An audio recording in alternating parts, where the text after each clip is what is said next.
Morjens taas. N46 Bemarin rakentelu jatkuu, eli rata-auto tai drifteri, mikä tästä nyt sitten tuleekaan. Tässä kohtaa meillä on tämän projektin suuri yksittäinen investointi tässä hankittuna, eli alustasarja. Mä tuossa projektin alussa varmaan jotenkin ajattelin, että mä teen tästä todella matalan budjetin hankkeen ja halvan auton. Mä en tiedä, onko se nyt enää ihan sitä. Tuosta videon lopusta voitte nähdä aina kuluja, mitä tähän on mennyt tuttuun tyyliin.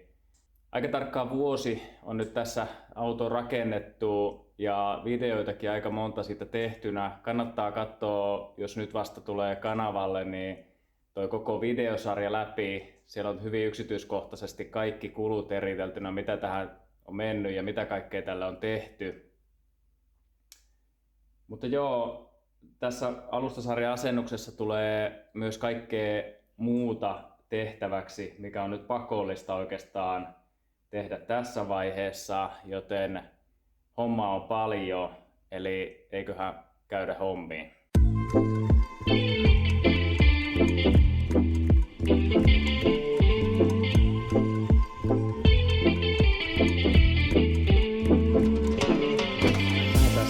Aukaisemaan laatikkoon ja katsotaan mitä sieltä löytyy.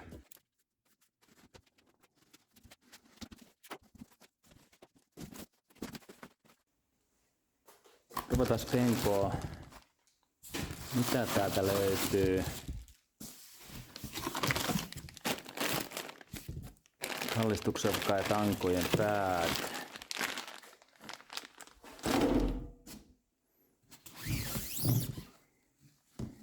No sehän näyttää takapäältä, eli tämmönen true coilover-tyyppinen systeemi.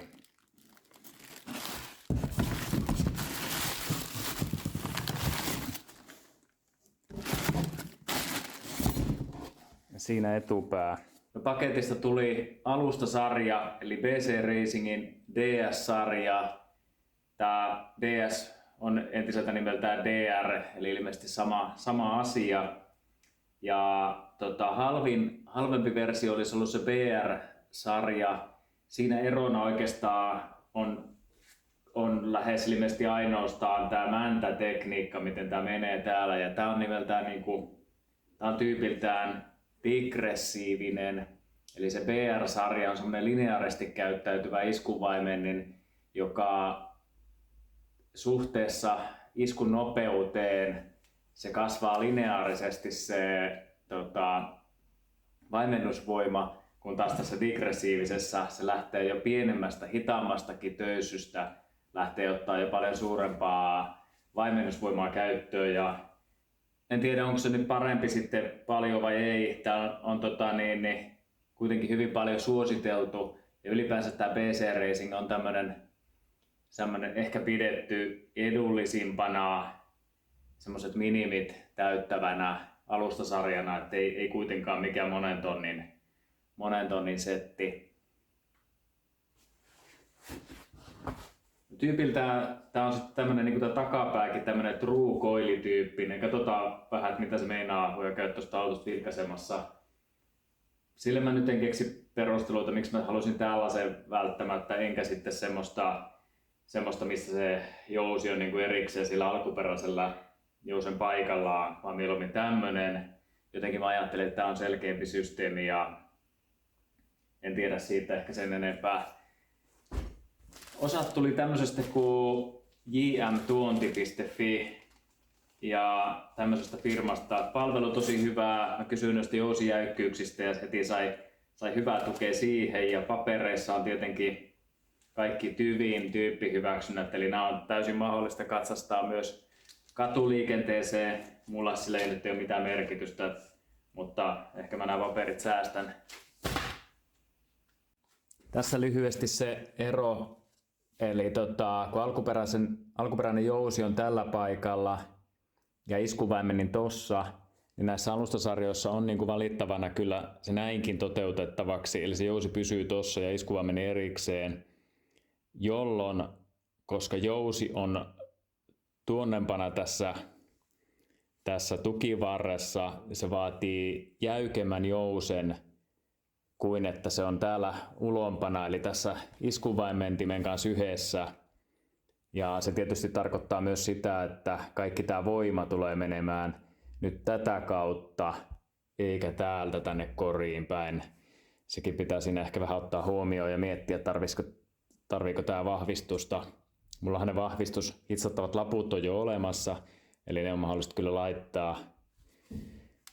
Joo, mutta joo, eli tämä jousi tulee poistumaan ja silloin me myös voitaisiin tämä tukivarsikin totta kai korvata jollakin muulla. Ehkä se nyt toistaiseksi saa jäädä tämä alkuperäinen siihen. Tässä alkuun varmaan lähtee homma tällä etupään purkamisella. Ja yksi asia, mikä me pitää tässä ottaa huomioon, on yksi asia, mistä mä sain jo katsojilta vinkkiä ja palautetta. Eli kun katsoo näitä ruuveja, miten tämä alun perin tulee, eli se tulee selvästi, nämä ruuvit menee tuommoisessa niin kuin V-muodostelmassa ja tämä on aika pyöreä tämä iskuvaimentimen yläpää. Ja kun katsoo tätä sarjaa yläpäätä, niin ilman muuta näähän täytyy näiden ruuvien olla tällä samassa suunnassa tämän koko tolpan kanssa, eikä silleen niin kuin ne nyt tässä on. Tämä mullekin ilmeni tässä tosiaan, kiitos vinkkeistä. Tämä ilmeni, että tämä on ainakin näiden 4-kuutosten ja varmaan 3-kuutostenkin tyyppivika, eli tämä menee tämmöiseksi, se sanotaan, että menee niin kuin sienenmuotoiseksi ja samalla taipuu nämä ruuvit tällä tavalla. Ja se täytyy purkaa ja me lähdetään sitä ihan 2/4 tuosta vähän oikaisemaan, että saadaan se suoraksi. Tämä yläpää täytyy vahvistaa. Siihen on olemassa muutamia vaihtoehtoja. Lisäksi meidän täytyy ehkä tutkia vähän, täällä etupäässäkin on paikkoja, mistä se voi niinku ratkeilla. Että se on voinut ratkeilla tämä koko systeemi siinä jo jonkin verran, jotain pientä siinä on havaittavissa. Eli täytyy se tutkia ja yrittää vahvistaa. Yksi asia, mikä tässä tulee, on myös tyypillistä näissä, että tämä iskuvaimentimien yläpäiden nämä päät kääntyy ikään kuin tietysti sisäänpäin, kun ne pääsee tuossa, ne ei ole kunnolla tuettua, pääsee joustamaan. Ja tämä keskeltä keskelle tästä reiästä pitäisi olla 1040 milliä. Ja se on jopa aika reipasta, minkä verran se pääsee tuosta tulemaan. Eli tässäkin näkee, että se on jo, tämä kokonaisuus on jo päässyt ikään kuin yhteensä sentin jo tulemaan niin kuin sisäänpäin. Mutta sille mä en usko, että ehkä kannattaa mitään tehdä. Täytyy mitata vähän tarkemmin vielä että mikä se todellisuus olisi, että jos keskeltä keskelle mennään, niin mikä se mitta täällä on. Se on ehkä 1035, eli olisiko se kuitenkin vaan 5 milliä. Se ei vielä kuulosta pahalta. Joka tapauksessa jossain välissä meidän täytyy tehdä tähän se tukijuttu. Se on oikeastaan näissä ehkä aika tärkeäkin. Aloitetaan seuraavaksi purkamaan vaan etupäätä. Vanhat tolpat pois, renkaat, koko alustaa, koko tätä tukivarsisysteemiä ja palloniveliä tuossa ei välttämättä tarvitse irrottaa. Niin joo, olisihan meillä yksi osa myös, mitä me ei tässä vielä esiteltykään. Eli katsotaan se. Tosiaan täältä CNC71 tuli, oliko tämä nyt se puolalainen valmistaja, en muista tarkkaan paljonko nämä maksoi, niin tuli kääntyvyyspalikat.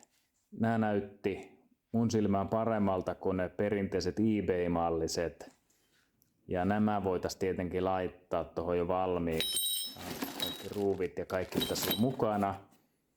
Tässä oli vähän toimituksen kanssa silti ehkä vähän haastetta, että tilauksesta taisi mennä ennen kuin se pääsi lähetykseen, niin ainakin 2-3 viikkoa ennen kuin mitään tapahtui. Ja sittenhän ne kyllä tuli sieltä ja vaikuttaisi kyllä olevan ihan oikeat osat ja hyvälaatuiset, ei siinä mitään.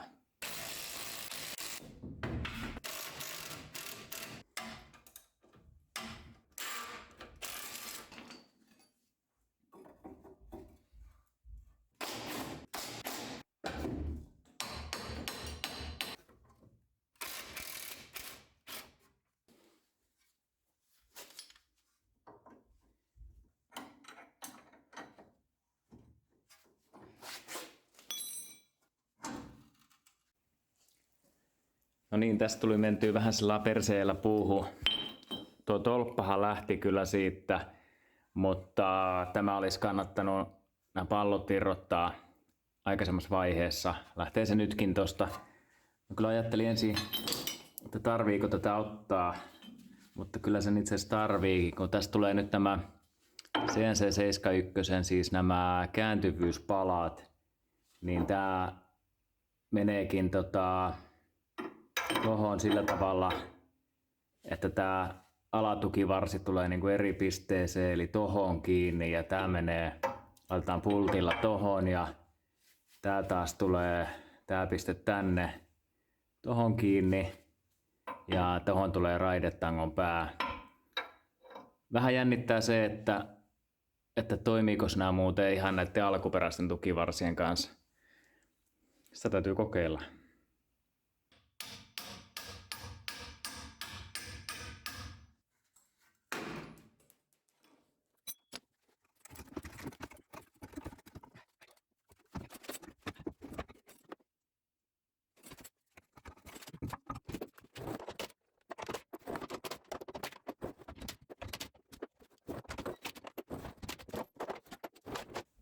Nyt on tolpat molemmilta puolilta purettuna. Tätä kun katsoo, eli tuossa on siis ruuvireijät. Ja sen kuuluisi olla sen pinnan niin kuin kohtisuorassa tässä tasossa. Niin näkee, että se on kyllä todella paljon pullistunut. Tämä vaatii ehdottomasti siis vahvistamista. Sitten me lähdetään vaan kiertämään sitä kakkosnelosen kanssa ja naputtelemaan tätä sisään. Tää tietenkin kun tää on tällaiseksi kuperaksi venynyt, niin sen täytyy kutistua takaisin ja sitä ei kannata kerralla yrittää liikaa tuossa prässätä, vaan vähitellen painaa suoraksi. Samalla tietenkin mä yritän siinä vähän mitata tätä kulmaa ja kaikkea tätä kaltevuutta, että saataisiin mahdollisimman samanlainen kuin mitä se on alun perin ollut ja myös tämän toisen puolen kanssa yhtäläiseksi. Sinänsä sillä, että onko se nyt, jääkö se asteen verran johonkin kulmaan, ei välttämättä ole niin iso merkitys, kun tässä koilissa on tämä tämmönen niin kuin pallotyyppinen tämä yläpää, eli se sallii kyllä pientä vaihtelua siinä. Samalla tietenkin voitaisiin mitata, yrittää ottaa semmoisia kiintopisteitä, mitataan tätä jonnekin tänne johonkin tiettyyn pisteeseen, että mahdollisimman yhtäläinen siitä tulisi tuon toisen puolen kanssa.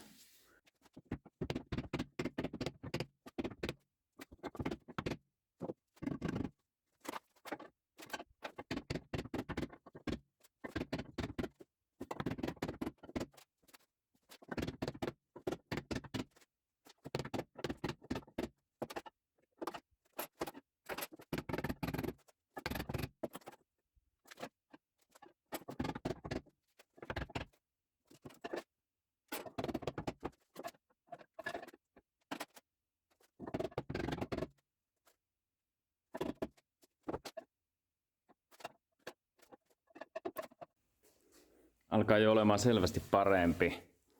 Se on jo lähellä ihan suoraa. Tehdään tuo toinen puoli samalla tavalla. Niin kuin näkyy tästä, nyt kun tää alkaa olla aika suora ja vertaa tänne, niin näkee aika selvästi minkälainen pallo tää on. Joo, eli kierretään toi myös ympäri tuolla lekalla ja kakkosnelosella.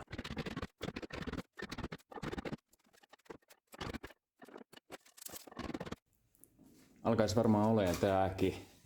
Tosta mä vähän pienensin ja rälläköin pois yhtä levyä. Mittasin myös nyt tän etäisyyden tavallaan tuohon moottori alta menevään apurunkoon samasta paikasta toiselta puolelta ja näyttäisi nyt ainakin olevan millilleen samalla levelillä tää. Ja nyt se olisi aika suora. Tähän me saataisiin nyt tehtyä se vahvistuslevy. Tässä on vähän piirrosta mittailtuna, millaiset tukilevyt tuohon päälle pitäisi tulla ja sen kun piirtää koneella ja tulostaa, niin päästiin tämmöiseen ajatukseen. Ja tää tulisi hitsattuna sitten joka puolelta nurkista. Jotenkin tykkään tästä ajatuksesta paremmin, että se on tässä päällä se tukilevy kuin tuolla alla. Sellainen kaupasta ostettava tukilevy. Sekin on suora. Ja tämähän ei ole, tämä tasopinta ei ole niinku suora, eli tämmöistä suoraa levyä siihen ei oikein voi laittaa. Se kantaa vaan tietyiltä alueelta sitten. Niin en tiedä.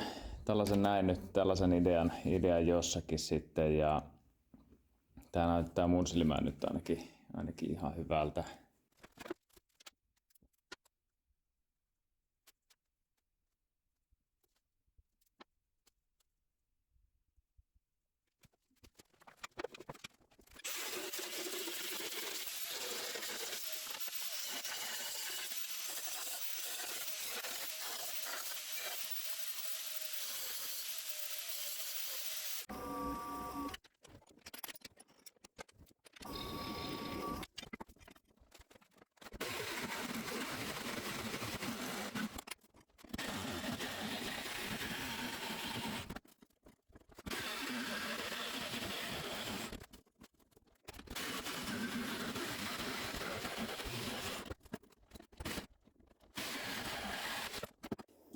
Sellainen siitä tuli, hirveä sotku ja aikamoinen työ. En tiedä kannattiko näitä alkaa itse tekee. Sitten tulisi tällainen ja vedetään saumat sitten ympäri tietenkin. Ja reijät tietenkin tonne.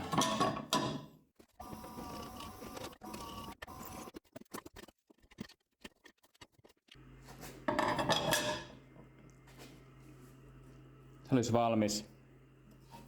Ei ollut ihan helppo tehdä ovaaleja reikiä ilman mitään kunnollisia työkaluja. Mutta kyllä se nyt jotenkin onnistuu. Aika kauan meni vaan aikaa. Ehkä olisi pitänyt käydä vaan ostamassa ne valmiit levyt.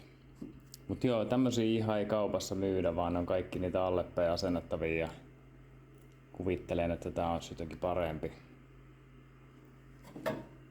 Tuohon se on nyt merkattu vaan sen takia, että mä saan maalit hiottua pois ja kokeillaan tikillä hitsata se siihen.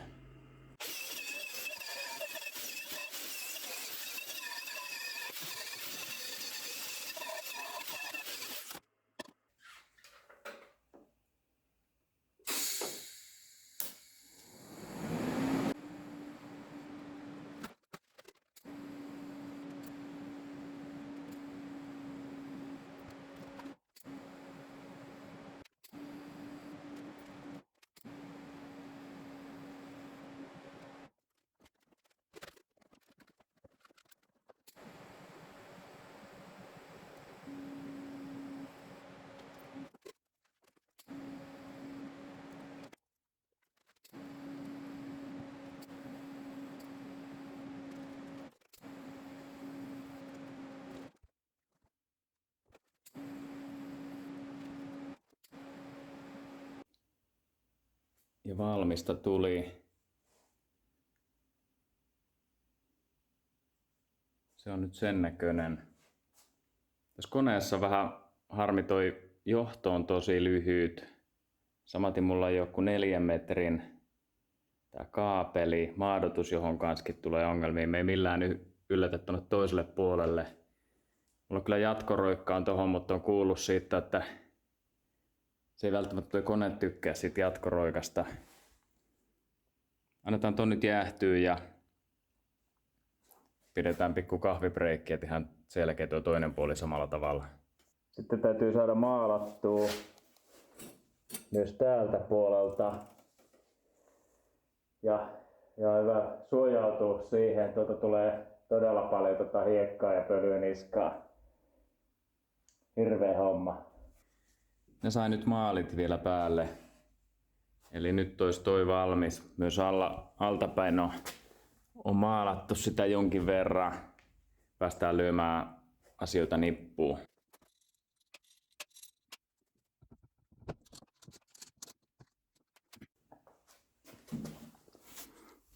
Kaiken järjen mukaan se näin päin siellä kuuluisi nyt olla.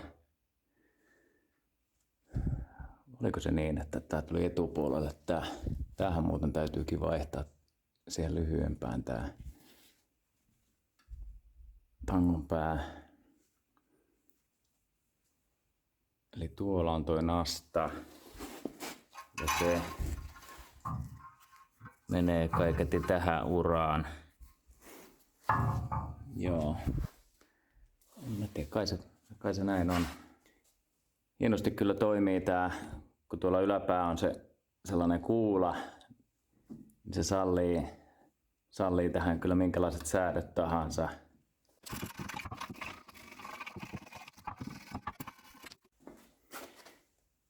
Onneksi on niin hyvin dokumentoitu tää, että ilmeni, että tähän kuuluukin olla tuolla takapuolella eikä tässä edessä. Eli nyt meillä on vasemmanpuolimainen tolppa tässä oikealla puolella, eli vaihdetaan se vielä. Ja tässä vielä, ettei unohdu ja oikeastaan tässä vaiheessa paras laittaakin, niin laitetaan tämä, eli näin päinhän se tulee, nämä tonne, koska se on vaikeampaa siinä vaiheessa, jos on tukivarret jo kiinni. Ajattelin, että minun ei tarvitse irrottaa koko vartta, vaan me saadaan ehkä se tuolta takaa lähteä. Katsotaan miten onnistuu.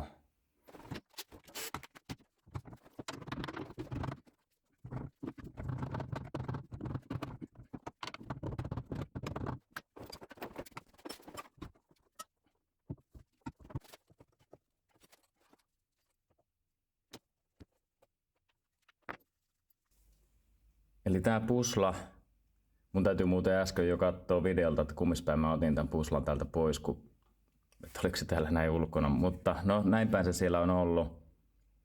Eli se pitää tukivarren takaosaa tätä tuolla kohdassa. Nyt kun me laitetaan siihen tämmönen säädettävä malli, niin me saadaan tuotua pistettä tänne ulommaksi. Ja kun sitä tuo ulommaksi tuolta näin, niin samalla kasteri lisääntyy ja pitäisi tuoda vähän renkaallekin ehkä enemmän tilaa ja myös totta kai se kasteri on hyvä olla säädettävissä. Joo. Eli varmaan lähtökohtaisesti me nyt jotain arvataan säädöiksi tähän eli todennäköisesti vähän lisätään sitä kasteria. Ei ole mitään referenssiä vielä siitä, että tässä pitäisi olla. Se itse asiassa mitataan siinä vaiheessa, kun auton renkaillaan ja käännetään joku tietty astekulma, niin että missä kohtaa se rengas on pystysuorassa, millä kulmalla, niin sen mukaan sitten lähdetään säätämään. Laitetaan joku asetus siihen vaan, tuodaan sitä vaikka nyt jonkin verran sisäänpäin, vaikka 10 milliä. Voisi olla vaikka jonkun peruslähtökohta. Se näissä uusissa nivelissä on vähän yllättävää, että kuin vähän loppujen lopuksi sillä pystyy säätämään lisäämään ikään kuin kasteria. Eli meidän täytyy saada tätä pistettä menemään vielä tuonne päin. Ja kun vertaa, että se on nyt niin kuin pohjassa säätövaran päässä, niin kuinka paljon se poikkeaa tästä alkuperäisestä. Sitä nyt katsoo, niin on se nyt joitain millejä,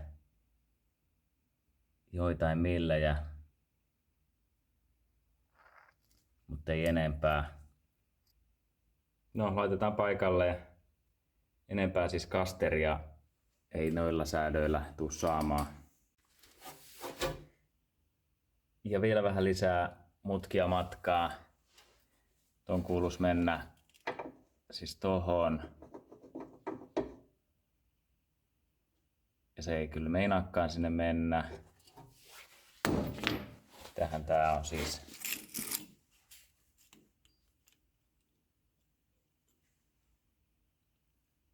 Mitä se on? 19. Ja suurin piirtein tähän on vähän tämmönen kanttinen tää. Mitäs se näyttää? 24. Mikä nämä on sitten edes tarkoitettu? Tähän ei selvästikään edes mene tähän. Eihän se auta. Me mennään sitten vanhoilla alkuperäisellä tai näillä puslilla, mitä tänne jo kertaalleen laitettu. Tässä vaiheessa sellainen huomio, kun näitä asentaa, niin mullekin se tuossa selvisi, että kun valmistaja sivulta katsoo, niin ne sanoo, että tästä alkuperäisestä tukivartasta päätä täytyy hioa, että se mahtuu tähän. Eli sikäli nämä olisi varmaan asennettavissa. Tehdään se joka tapauksessa vähän myöhemmin. Menisikö se kuitenkin nyt paremmin, jos me tässä jo sovitetaan tää paikalleen ja kiristetään se tohon ja nostetaan sitten kokonaisena pakettina tonne.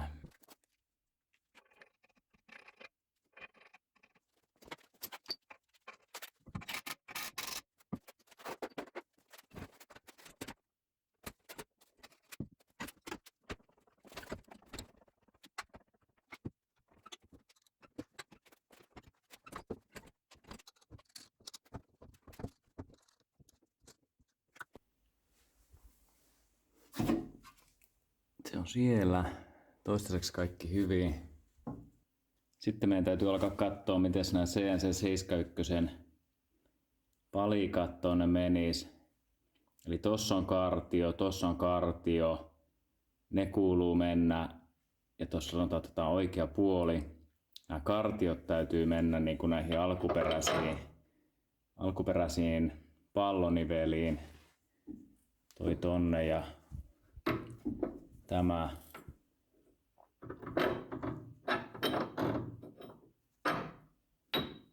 No, noin. Ja näihin reikiin sitten tulee toi alanurkka täältä. Joo, ja hetkinen, ja tämä. Eli näillä pulteilla sitten pitäisi saada noin ruuvattua. Onkohan nämä on kaikki identtisiä nämä ruuvit, eli joo. Katsotaan.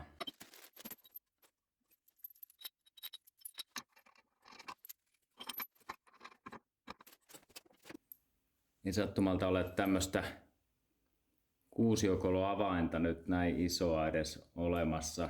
Tää kokeilla saadaan tuolla mutteripyssyllä tuo kiristetty. Jos ei, niin täytyy hankkia uusi.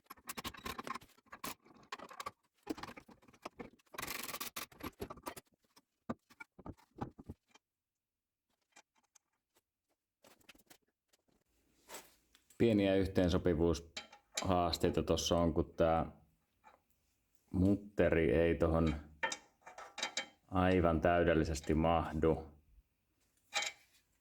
Me vähän uskalletaan tuosta rälläkällä viistää tuota kulmaa ja laitetaan varmaan tää mutteri ensin tonne paikalleen ja vasta sen jälkeen tämä.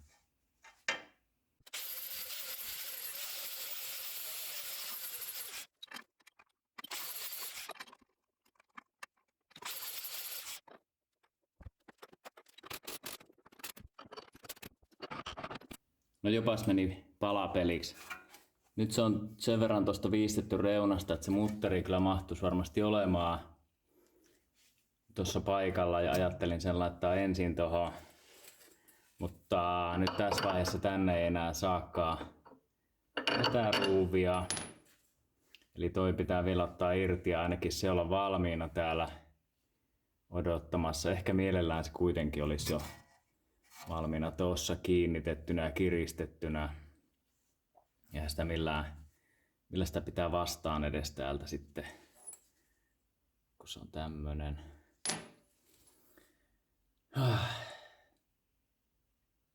Joo, toi pitää saada tosta irti. Se kerkesi jo kiilata siihen sen verran tiukkaan kiinni, ettei se tosta lähe ilman varmaan ulosvetäjää.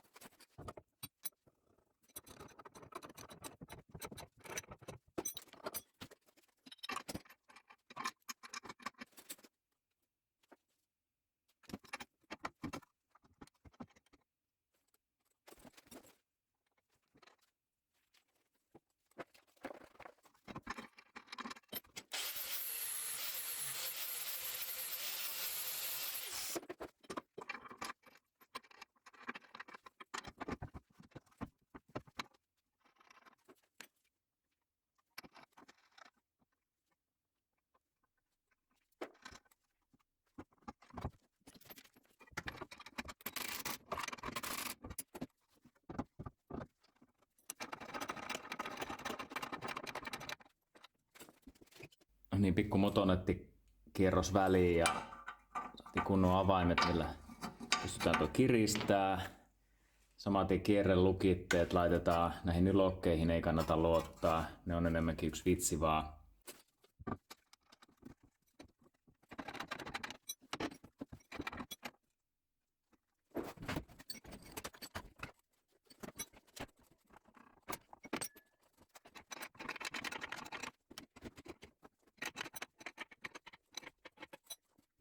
No sitten meillä olisi homma tässä pisteessä. Ja nyt täytyy katsoa varmaan joku ohje, olisiko tämän valmistajan sivulla joku ohje, kuinka paljon tätä piti lyhentää. Joka tapauksessa irrotetaan tosta. Olikohan niin, että 15 mm molemmista päistä piti lyhentää, koska se vakiopituus ei enää tähän tule menemään. Olisiko toi sen 3 senttiä sitten? Pitää vähän tutkia.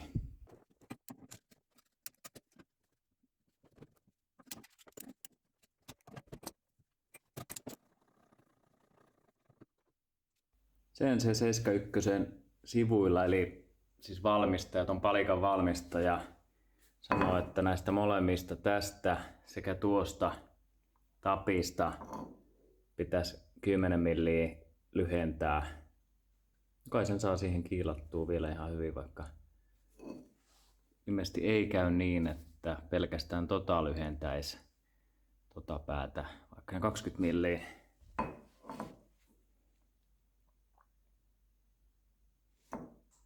No katsotaan vielä.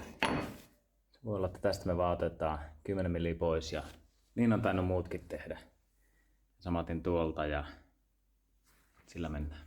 Pari tube-videot katsottuna ja kyllä se niin on, että molempia näitä sekä tätä päätä että täytyy katkaista, koska jos mä katkaisen vaan niin kierteet menee pohjaan ja se ei ole niin kuin säädettävissä. Syy tietenkin minkä takia sitä pitää katkaista on, kun tuo on ollut ennen tossa kohtaa ja nyt se siirtyy tänne, niin mennään sillä valmistajan ohjeen mukaan nyt alkuun se 10 milliä. Olen ymmärtänyt, että se saa olla vaikka vähän reilukin kuin 10 milliä. Jotkut katkaisee 15kin suoraan, mutta mennään sillä 10 ja katsotaan toimiiko.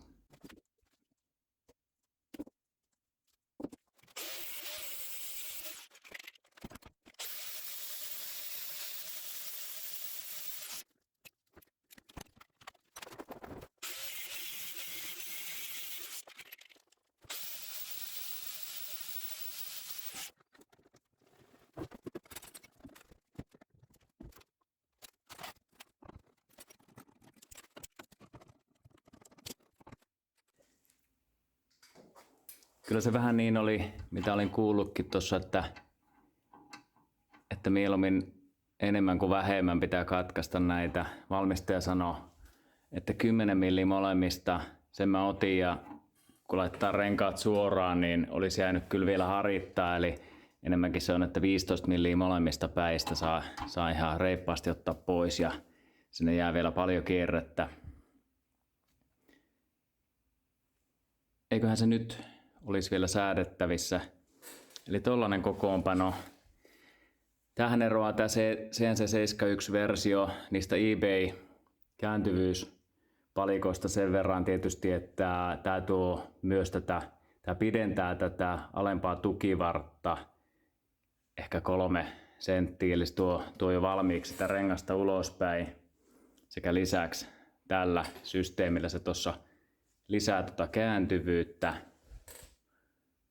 Niin se nähdään sitten, kun laitetaan rengas paikalle, että lähteekö se jonnekin osumaan.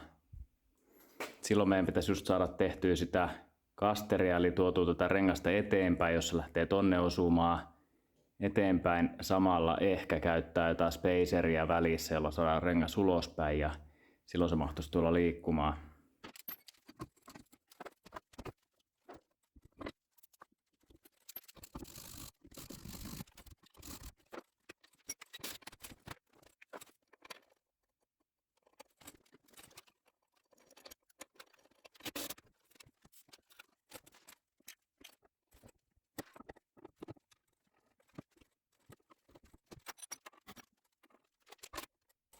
pieniä yhteensopivuushaasteita ainakin tässä asennossa.